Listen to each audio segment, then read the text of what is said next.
দশম শ্রেণীর শিক্ষার্থীবৃন্দ, বেঙ্গলি মাস্টার্স চ্যানেলে তোমাদের স্বাগত। তোমাদের পাঠ্য ইতিহাস বইয়ের প্রথম অধ্যায় হল ইতিহাসের ধারণা। তোমরা যারা 2026 সালে মাধ্যমিক পরীক্ষা দিতে যাচ্ছ তাদের জন্য এই প্রথম অধ্যায় থেকে এই ভিডিওতে আমি 25টি গুরুত্বপূর্ণ অতিসংক্ষিপ্ত প্রশ্ন বা এসিকিউ নিয়ে আলোচনা করব। প্রশ্নগুলির থেকে তোমাদের ফাইনাল পরীক্ষায় প্রশ্ন আসার সম্ভাবনা প্রবল, তাই তোমাদের বলবো ভিডিওটি স্কিপ না করে সম্পূর্ণ ভিডিওটি দেখো। দেখলে তোমরা তোমাদের ফাইনাল পরীক্ষায় নিশ্চিতভাবে উপকৃত হবে।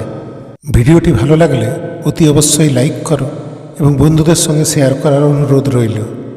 আর যে সমস্ত শিক্ষার্থীবৃন্দ আজ প্রথমবার আমার চ্যানেলে এসেছো তাদের বলবো, তোমরা যদি এই ধরনের গুরুত্বপূর্ণ ভিডিও পেতে চাও তাহলে অতি অবশ্যই চ্যানেলটি সাবস্ক্রাইব করে আমার পাশে থেকো।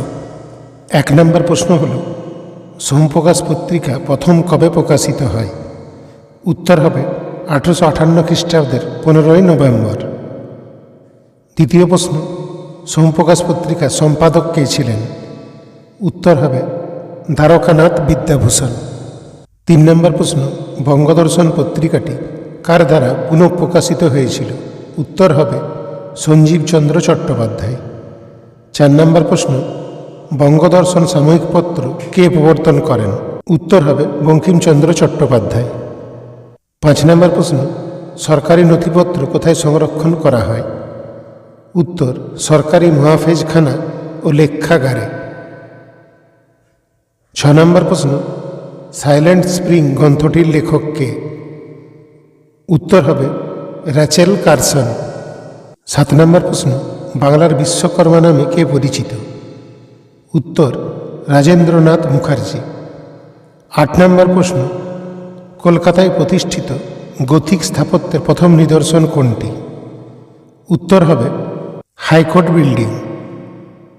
9 নম্বর প্রশ্ন, ভারতের জাতীয় মহাফেজখানা কোথায় অবস্থিত? উত্তর দিল্লিতে। 10 নম্বর প্রশ্ন, ব্রাহ্মিকা পদ্ধতিতে শাড়ি পরা সূত্রপাত হয় কোথা থেকে? উত্তর বাংলার জোড়াসাঁকো ঠাকুরবাড়ি থেকে। 11 নম্বর প্রশ্ন, কথাকলি ভারতের কোন রাজ্যের নৃত্যশৈলী? উত্তর হবে কেরালা।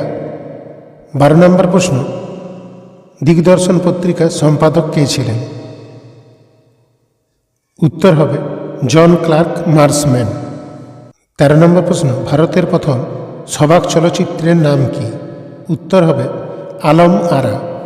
14 নম্বর প্রশ্ন, ভারতের প্রথম লিখিত ইতিহাস গ্রন্থ কোনটি?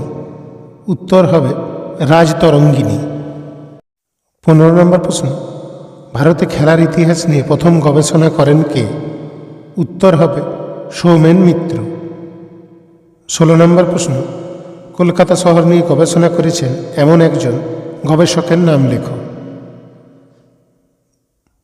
প্রদীপ সিংহ বা সৌমেন মুখোপাধ্যায়। তোমরা যে কোনো কারোর একজন নাম কিন্তু লিখতে পারো।